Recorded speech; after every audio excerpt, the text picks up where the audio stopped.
राष्ट्रीय परिषद की नई राष्ट्रीय परिषद चुन के आई है और उसका नई राष्ट्रीय परिषद का गठन हुआ है। बहुत सारे नए मेंबर्स आए हैं। उन सभी नए मेंबर्स का मैं तहे दिल से स्वागत करता हूं आज की मीटिंग में और उम्मीद करता हूं कि आपका ये कार्यकाल बेहद सफल रहेगा। पिछले 1.5-2 साल से पूरा देश, पूरी दुनिया इस सदी की सबसे मुश्किल महामारी से जूझ रही है। 1918 के आसपास स्पेनिश फ्लू आया था, वो भी इसी तरह से खतरनाक था। 100 साल के बाद अब इस किस्म की दोबारा बीमारी आई है। इस दौरान आपकी आम आदमी पार्टी की दिल्ली सरकार ने अपने स्तर के ऊपर बेहद प्रयास किए, अच्छे प्रयास किए दिल्ली के अंदर, जिसके बारे में चारों तरफ चर्चा है। मैं ये नहीं कह रहा कि दूसरों ने प्रयास नहीं किए, सभी राज्य सरकारों ने प्रयास किए, सभी सरकारों ने प्रयास किए, केंद्र सरकार ने प्रयास किए, सभी लोगों ने प्रयास किए। उसी तरह से आम आदमी पार्टी की दिल्ली सरकार ने भी प्रयास किए, दिल्ली के 2 करोड़ लोगों के साथ मिलकर प्रयास किए। जो काम किए गए उनमें बहुत सारी ऐसी चीजें थी जो पहली बार हुई। जैसे शुरू में प्लाज्मा थेरेपी आई थी। प्लाज्मा थेरेपी दिल्ली में पहली बार इस्तेमाल की गई। प्लाज्मा बैंक, दुनिया का पहला प्लाज्मा बैंक दिल्ली में खोला गया ILBS में, और फिर दूसरा प्लाज्मा बैंक भी दिल्ली में खोला गया LNJP हॉस्पिटल में। दिल्ली ने होम आइसोलेशन की टेक्निक पूरी दुनिया को दी। कोरोना की वजह से, कोरोना पे काम करते हुए doctors, nurses, paramedic staff, corona warriors, अगर कोई शहीद हुए तो उनके परिवार को 1-1 करोड़ रुपए की सहायता राशि दी गई। इस तरह से कई सारे प्रयास थे जो दिल्ली में आपकी सरकार ने पहली बार किए, जिनकी चारों तरफ सराहना हुई है। हम सब लोगों ने मिलकर कोरोना पे काबू पाया और मैं भगवान से उम्मीद करता हूं कि आने वाले समय में अब कोरोना दोबारा ना हो। तीसरी वेव कहा जा रहा है, लेकिन मैं उम्मीद करता हूं कि तीसरी वेव ना आए। देश भर से मेरे पास खबरें आ रही थी कि आम आदमी पार्टी के कार्यकर्ताओं ने अपने अपने स्तर के ऊपर कोरोना काल के दौरान लोगों की खूब मदद की। एक एक खबर जो है वो दिल को बहुत शांति देती थी, दिल को बहुत सुकून देती थी। इसी के लिए तो आम आदमी पार्टी बनी है। चारों तरफ अपने अपने किस्म किस्म के अपने हीरो पैदा हो रहे थे। दिल्ली में दिलीप पांडे की खूब चर्चा होती थी। अगर दिल्ली में किसी के को भी कोई हो, दिलीप पांडे को फोन कर दो, खाना नहीं मिल रहा, कुछ नहीं मिल रहा। और इस तरह के ढेरों दिलीप पांडे थे पूरे देश के अंदर आम आदमी पार्टी में।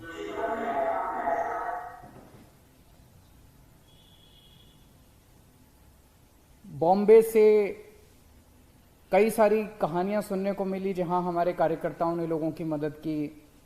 पूरे, मैं अगर एक एक शहर का और एक एक राज्य का नाम लेने लगूंगा तो काफी टाइम लग जाएगा, लेकिन आप सब लोगों ने कोरोना काल के दौरान बहुत अच्छा काम किया, बहुत सराहनीय काम किया, बहुत पुण्य का काम किया, देश सेवा का काम किया, समाज के लिए काम किया। इसके लिए मैं आपको कोटि कोटि नमन करता हूं और आप लोगों को सबको बधाई देता हूं। मेरी पंकज जी से गुजारिश है कि एक ऐसा करते हैं कि पूरे देश भर से कोरोना काल के दौरान हमारे पार्टी के कार्यकर्ताओं ने जो जो भी काम किए, छोटे बड़े, इसका एक कंपाइलेशन कर लेते हैं। इससे एक प्रेरणा मिलेगी, अब सब लोगों को प्रेरणा मिलेगी। एक कंपाइलेशन करके हम आपस में पार्टी में बांट सकते हैं ताकि सब लोगों को इस बात से प्रेरणा मिले। आम आदमी पार्टी अभी तक हमारे देश के अंदर, जैसे अन्ना जी कहते थे, एक प्रथा रही है, सत्ता से पैसा, पैसे से सत्ता, सत्ता से पैसा, पैसे से सत्ता। आम आदमी पार्टी इस राजनीति को बदलने के लिए आई है। आम आदमी पार्टी देश के लिए बनी है। आम आदमी पार्टी समाज के लिए बनी है। येन केन प्रकारेण सही गलत तरीके से सत्ता पाना आम आदमी पार्टी का मकसद नहीं है। और पिछले हमारे 7-8 साल के इतिहास में, 7-8 साल के हमारे कार्यकाल में, 7-8 साल के हमारी यात्रा ने ये दिखा दिया है जनता के सामने। कई लोगों को जब नई नई पार्टी बनी थी लगता था कि बस अब ये तो 1-2 साल में ख़त्म हो जाएगी। फिर जब हमारी दिल्ली में सत्ता बनी, फिर लोगों को लगने लगा कि बस ये टर्म है, उसके बाद ये ख़त्म हो जाएगी।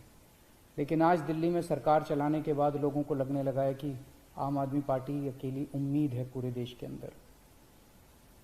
तो आम आदमी पार्टी केवल सेवा करने के लिए बनी है, कुर्बानी देने के लिए बनी है, बलिदान देने के लिए बनी है। जितने आज नई राष्ट्रीय परिषद में सदस्य आए हैं, उन लोगों को मैं कहना चाहता हूं, इस बात को गांठ बांध लो, इस बात को कि केवल और केवल एक ही चीज अपने सामने रहनी चाहिए कि मैं कैसे समाज की सेवा कर सकता हूं, कैसे देश की सेवा कर सकता हूं,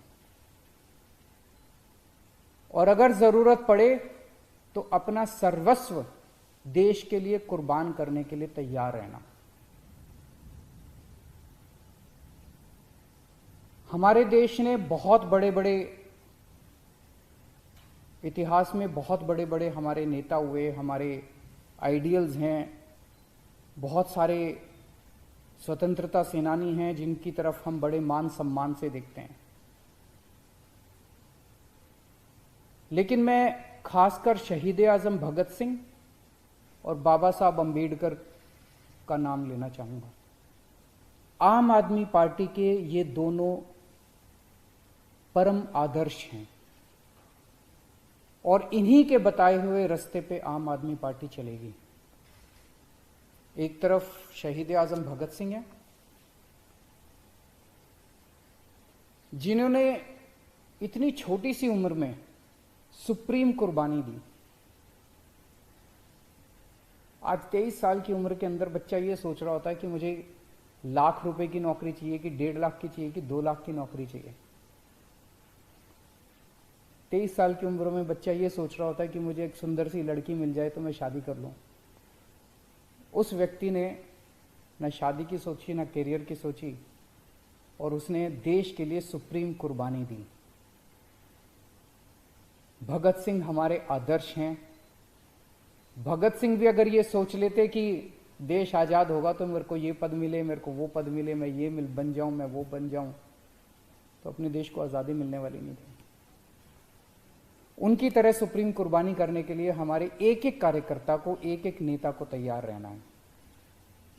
बाबा साहब अंबेडकर ने पूरी जिंदगी संघर्ष किया, संघर्ष की मिसाल थे वो।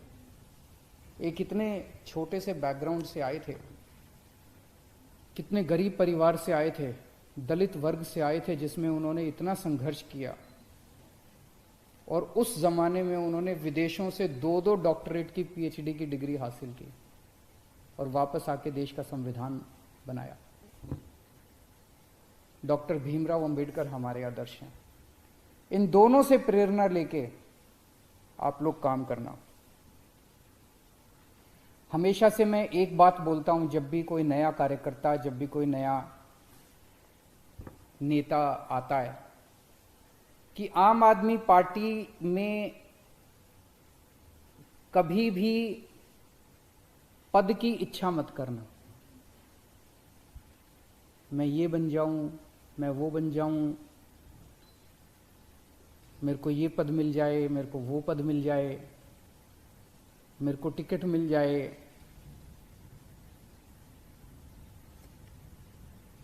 हमें खूब जम के काम करना है समाज के लिए, हमें खूब जम के काम करना है देश के लिए। अपने अपने क्षेत्र के अंदर काम करते रहो, खूब काम करो, जम के काम करो, आपके अंदर का आनंद काम से आना चाहिए, पद मिलने से नहीं आना चाहिए। नहीं मिलेगा कभी भी, कोई भी पद मिल जाए आपको, दिल खुश हो ही नहीं सकता। अगर, और आपका काम ऐसा होना चाहिए कि पार्टी आपके पास आके कहे भाई साहब ये पद ले लो, आपको पद मांगने की जरूरत ना पड़े। अगर आप मेरे पास आके कहते हो अरविंद जी मुझे ये पद दे दो, अरविंद जी मुझे ये टिकट दे दो, इसका मतलब आप उसके काबिल नहीं हो, आपको मांगने की जरूरत पड़ रही है। ऐसा काम करो कि अरविंद जी आपके पास आके कहेंगे भाई साहब मैंने आपका काम देखा है, आपका काम सुना है, आप ये पद ले लीजिए, आप ये जिम्मेदारी ले लीजिए, आप यहां की टिकट लेके चुनाव लड़िए। ये बड़ी बात होगी। और ऐसे हैं बहुत सारे लोग जिनको मैं खुद जाके बोलता हूं कि आप ये पद ले लीजिए, आप ये टिकट ले लीजिए यहां से। अगर आपके मन में कोई स्वार्थ इच्छा जाग जाती है पद की, तो इसका मतलब मन में कुछ स्वार्थ जाग गया। और जब किसी के मन में स्वार्थ जाग जाता है तो फिर उससे सेवा नहीं होती, फिर वो सेवा करने के नाकाबिल हो जाता है। किसी के मन में स्वार्थ अगर जाग जाए तो वो 24 घंटे इसी तिगड़म में रहता है कि मैं ऐसे कर लूँ, मेरे को अब ये पद चाहिए, मैं ऐसे करूँ, मैं ऐसे करूँ, मेरे को अब ये टिकट चाहिए, मैं इसको नीचा दिखा दूँ, मैं ये षड्यंत्र करूँ, मैं ये झूठ बोल दूँ।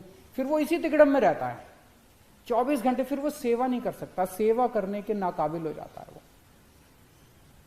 इसलिए ये बहुत जरूरी है कि ये पद की लालसा और पद की इच्छा हमें छोड़नी पड़ेगी, नहीं तो हम जिस मकसद से आम आदमी पार्टी बनाई, मैं नहीं चाहता कोई ऐसा समय आए जिस दिन आम आदमी पार्टी की तरफ लोग देख के कहें अरे ये तो बीजेपी जैसी हो गई, अरे ये तो कांग्रेस जैसी हो गई, अरे तो दूसरी पार्टी जैसी हो गई। कोई फायदा नहीं है, हम इसलिए तो नहीं आए थे, इसलिए तो आम आदमी पार्टी नहीं बनाई हम लोगों ने।